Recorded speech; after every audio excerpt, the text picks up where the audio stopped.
bisa memuji, menyembah. Sekarang kita mau bersama-sama memuji Tuhan. Mari kita naikkan pujian Bapa Engkau Sungguh Baik.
mendengarkan firman-Mu.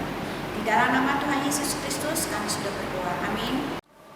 Adik-adik, sebelum kita dengarkan cerita, kita angkat sebuah pujian. Ada satu sobatku.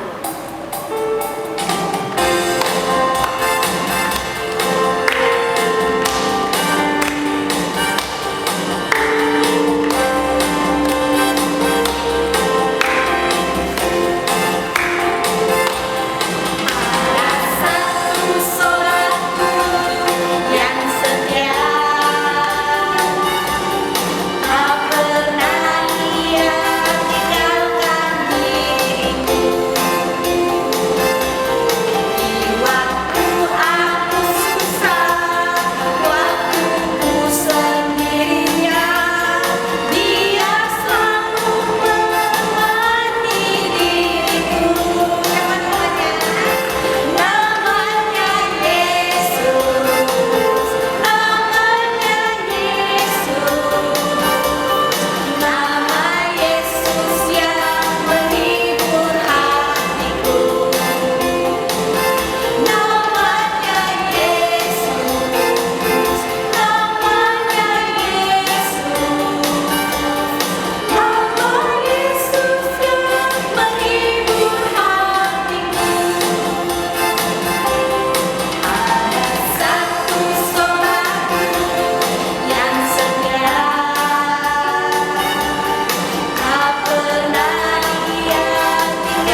tutup mata, kita masuk dalam doa. Bapa kami yang bertahta dalam kerajaan surga, Bapa yang kami sembah di dalam nama Tuhan Yesus Kristus, kami mengucap syukur kepadamu Tuhan, karena pada hari ini kami boleh datang kepada Engkau di dalam ibadah Tuhan. Meskipun ibadah kami lakukan secara online, tetapi tidak mengurangi sukacita kami semua ya Tuhan. Berkatilah adik-adik kami yang saat ini berada di rumah masing-masing. Pakailah hamba-Mu di dalam segala keterbatasan, di dalam segala ketidakmampuan hamba, biar hamba boleh menjadi saluran berkat bagi adik-adik kami. Biar Tuhan juga menolong hamba-Mu supaya firman-Mu boleh tersampaikan dengan baik dan benar. Terima kasih Bapa dalam surga, menyerahkan waktu dan tempat ini ke dalam tangan-Mu. Demi nama Tuhan Yesus Kristus, Allah kami yang hidup, kami sudah berdoa. Amin. Nah adik-adik, baru hari ini kita merayakan Paskah kan? Nah, di dalam merayakan Paskah itu tentu kita harus bisa membayangkan bahwa adik-adik itu merayakan dengan penuh sukacita adik-adik. Meskipun perayaan Paskah itu kita adakan di rumah masing-masing, tidak seperti dalam tahun-tahun kemarin, ya, tetapi tidak mengurangi sukacita adik-adik ya. Mengapa demikian? Karena perayaan Paskah itu yaitu memperingati di mana Tuhan Yesus bangkit dari kematiannya. Tuhan Yesus mengalahkan maut adik-adik. Itu merupakan sukacita kita yang besar. Nah, baru-baru ini juga sekolah minggu kita mengadakan perayaan Paskah dengan mengadakan apa adik-adik? Lomba menghias telur. Ya, lalu pasti bisa membayangkan bagaimana adik-adik penuh antusias, penuh sukacita di dalam berkreasi, mewarnai telur, bahkan adik-adik menggambar ya. Lalu lihat di videonya itu, wah luar biasa sekali. Ada yang sampai membuat rumah-rumahan, semuanya cantik-cantik ya, luar biasa. Tetapi ada lagi yang lebih penuh sukacita, yaitu adik-adik yang sudah mendapatkan juara. Iya, itu menjadi kegembiraan bagi adik-adik ya. Nah, langsung berpesan bagi yang mendapat juara, selamat ya. Nah, tapi bagi adik-adik yang saat ini belum menang, belum mendapatkan juara, langsung juga mau berpesan, jangan kecil hati, jangan patah semangat ya, karena sekolah minggu kita akan terus mengadakan perlombaan-perlombaan lainnya di waktu yang lainnya. Nah, adik-adik, perayaan Paskah seperti yang langsung tadi katakan adalah memperingati kebangkitan Tuhan Yesus dari kematiannya. Tuhan Yesus selama 40 hari dia terus menampakkan dirinya kepada para murid-muridnya adik-adik, juga kepada lebih dari 500 orang adik-adik. Tuhan Yesus memberitakan firman Tuhan dan juga memberitakan kerajaan Allah kepada para murid dan juga kepada orang-orang yang percaya kepadanya adik-adik. Setelah 40 hari Tuhan Yesus naik ke surga. Ketika Tuhan Yesus naik ke surga, disaksikan oleh para murid-muridnya adik-adik. Bagaimana Tuhan terangkat naik ke surga, ke langit, ya, sampai ditutupi oleh awan-awan. Dan Tuhan Yesus pun naik ke surga. Para murid saat itu adik-adik, mereka sangat terkesima. Sampai-sampai mereka tetap menatap ke langit meskipun Tuhan Yesus sudah naik ke surga adik-adik. Mereka tidak menyadari bahwa di sana sudah hadir dua sosok orang yang berpakaian putih. Wah, kira-kira siapa ya adik-adik ya? Dua sosok berpakaian putih itu. Betul sekali adik-adik ya. Dua sosok itu adalah malaikat Tuhan hadir bersama-sama dengan para murid-murid saat itu. Bahkan para malaikat saat itu menyapa para murid-murid Tuhan Yesus. Hai orang-orang Galilea, mengapakah engkau menatap ke langit? Tuhan Yesus yang sudah naik ke surga, sama seperti nantinya dia akan kembali ke dunia ini. Tentu para murid sangat sukacita adik-adik ya, karena Tuhan Yesus sudah naik ke surga. Para murid saat itu kembali ke kota Yerusalem, dan mereka menetap di kota Yerusalem. Mereka tidak kemana-mana adik-adik, karena itulah yang dipesankan oleh Tuhan Yesus kepada mereka. Nah, adik-adik, para murid-murid Tuhan Yesus bersehati saling mendukung dalam doa. Mereka tinggal di dalam rumah yang menjadi tempat mereka menumpang saat itu. Kira-kira saat itu adik-adik, berapa ya jumlah murid-murid Tuhan Yesus? Iya, benar sekali adik-adik ya. Murid-murid Tuhan Yesus saat itu berjumlah 11 orang. Mengapa demikian? Karena Yudas Iskariot adalah salah satu murid Tuhan Yesus yang sudah mengkhianati dia Dan Yudas Iskariot sudah mendapatkan hukuman ganjaran atas perbuatannya adik-adik. Sehingga murid-murid Tuhan Yesus pada saat itu hanya berjumlah 11 orang adik-adik. Para murid saat itu bersepakat. Mereka mau memilih satu orang lagi murid Tuhan Yesus untuk menggantikan posisi Yudas Iskariot. Sehingga pada saat itu para murid berdoa kepada Tuhan supaya Tuhan menolong mereka. Dan ketika mereka membuang undi adik-adik, muncullah nama Matias saat itu. Siapakah Matias itu? Matias yaitu seorang yang taat kepada firman Tuhan. Dia juga adalah seorang murid Kristus, dan dia juga yang menyaksikan bagaimana Yesus bangkit dan juga naik ke surga. Matias terpilih sebagai murid Kristus dan juga sebagai bagian dari 12 rasul. Nah adik-adik, ketika tiba waktu perayaan hari Pentakosta di kota Yerusalem adik-adik, di mana perayaan Pentakosta itu merupakan hari raya bagi orang-orang Israel. Dan di kota itu tentulah sangat ramai sekali.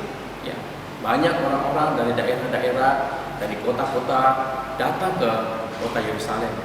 Mereka berkumpul untuk merayakan Pentakosta itu.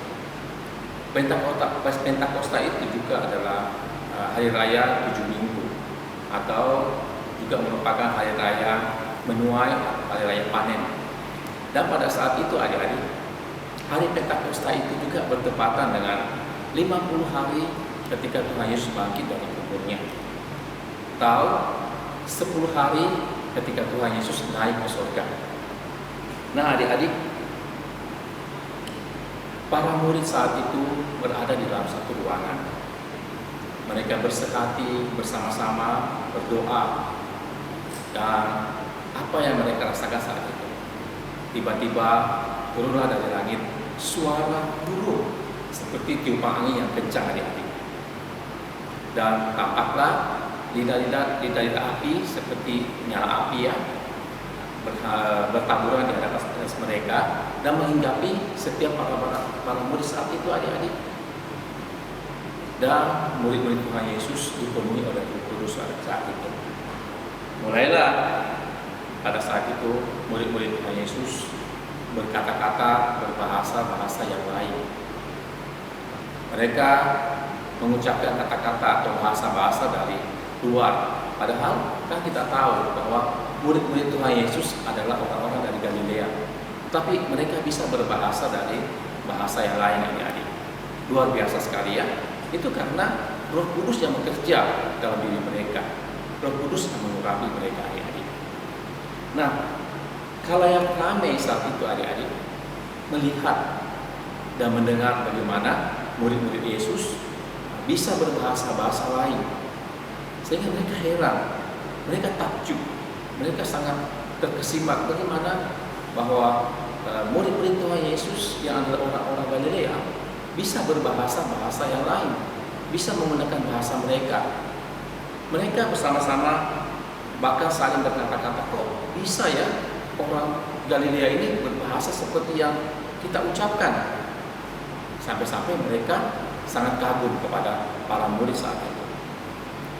Akan tetapi adik-adik, ada juga orang-orang yang iri kepada mereka.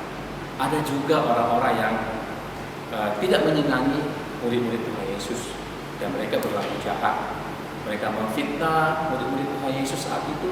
Mereka mengatakan bahwa murid-murid Tuhan Yesus itu orang-orang yang mabuk oleh anggur. Sangat disayangkan adik-adiknya, orang-orang yang memfitnah murid-murid Tuhan Yesus. Akan tetapi adik-adik, Rasul Petrus saat itu bangkit bersama-sama dengan 11 murid lainnya. Mereka berdiri, mereka menyatakan diri mereka bahwa mereka tidak sama sekali terpengaruh oleh anggur. Mereka tidak mabuk oleh anggur, tetapi Roh Kuduslah yang bekerja di dalam diri mereka. Bahkan saat itu adik-adik, Rasul Petrus memberitakan firman Tuhan kepada mereka. Rasul Petrus mengatakan, bertobatlah, berilah dirimu diselamatkan dari angkatan-angkatan yang jahat ini. Wah, Luar biasa kan adik-adik? Sehingga melalui pemberitaan firman Tuhan saat itu adik-adik, banyak orang-orang yang mau bertobat, banyak orang-orang yang mau menyerahkan diri mereka, hidup mereka untuk menjadi murid-murid Kristus. Bahkan adik-adik, sampai 3.000 orang mau dibaptis untuk menjadi murid-murid Kristus. Luar biasa sekali adik-adik. Itu bukan karena kekuatan manusia, tetapi semua karena anugerah dan juga pertolongan Roh Kudus kepada murid-murid Kristus saat itu. Nah adik-adik, bagaimana dengan kita? Bagaimana dengan adik-adik? Apakah adik-adik juga mau percaya bahwa Tuhan Yesus akan menolong adik-adik? Percaya bahwa kuasa Roh Kudus akan memampukan adik-adik. Ketika adik-adik mau percaya, sungguh-sungguh mau percaya, menyerahkan hidup adik-adik untuk mengakui Yesus sebagai Tuhan dan Juru Selamat bagi adik-adik. Tuhan Yesus Kristus sudah mati di atas kayu salib adik-adik. Dia menyerahkan nyawanya untuk kita, untuk menebus dosa-dosa kita, untuk membayar segala perbuatan kita adik-adik. Karena Tuhan Yesus begitu mengasihi kita, Dia mengasihi kita sungguh luar biasa. Mengasihi adik-adik, mengasihi Lause, mengasihi orang-orang yang percaya kepadanya. Maukah adik-adik sungguh-sungguh berkomitmen untuk percaya dan yakin kepada Tuhan Yesus, mengakui Dia sebagai Tuhan dan Juru Selamat bagi adik-adik? Untuk menutup firman Tuhan kita pada ini adik-adik, kita mau berdoa ya. Bapa kami yang di surga, kami bersyukur kepadamu. Firman-Mu sudah tersampaikan kepada adik-adik.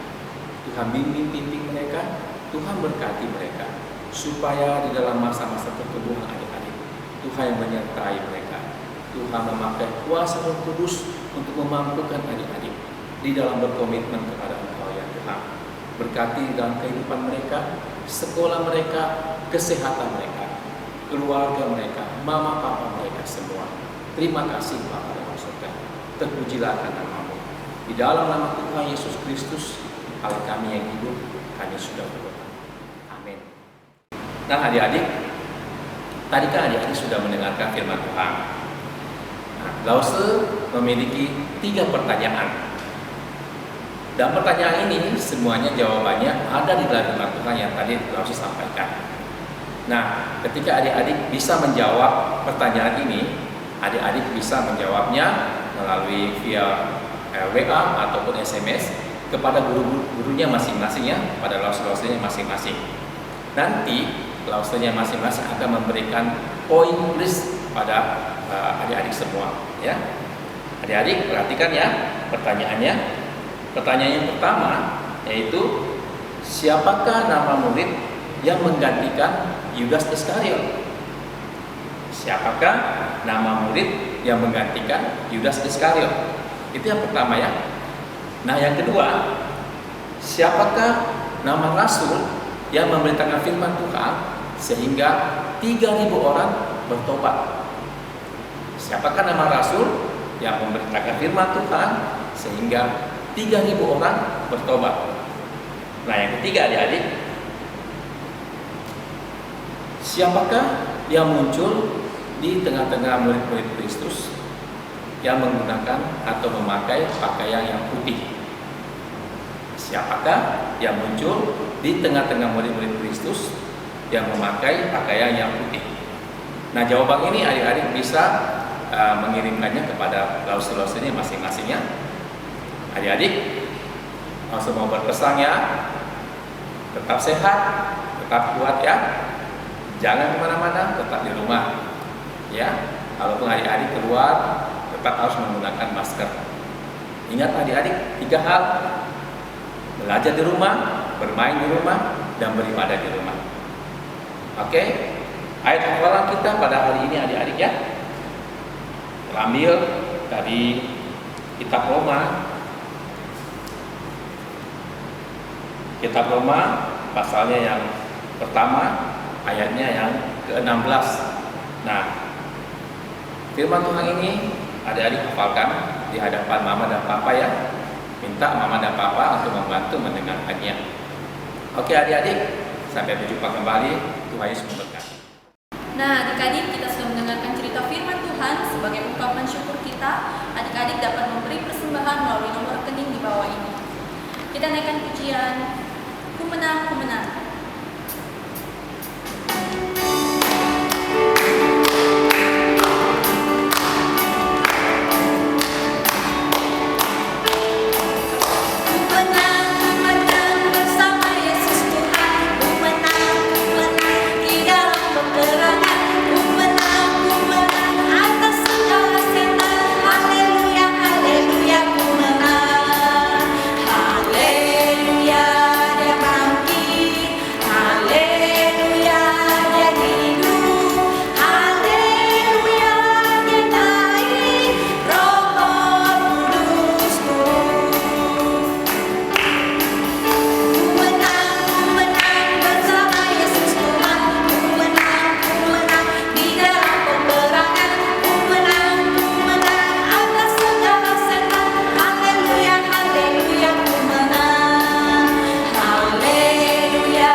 Nah, adik-adik, kita sudah memuji Tuhan, kita sudah mendengarkan firman Tuhan. Saatnya kita akan menutup ibadah sekolah minggu kita dengan doa. Mari kita berdoa.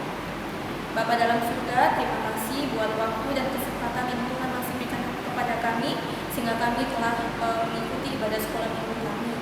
Biarlah firman yang telah dibagikan oleh Lause Charles dapat memberkati kami semua. Ini doa kami Tuhan, hanya di dalam nama Tuhan Yesus Kristus kami telah berdoa. Amin.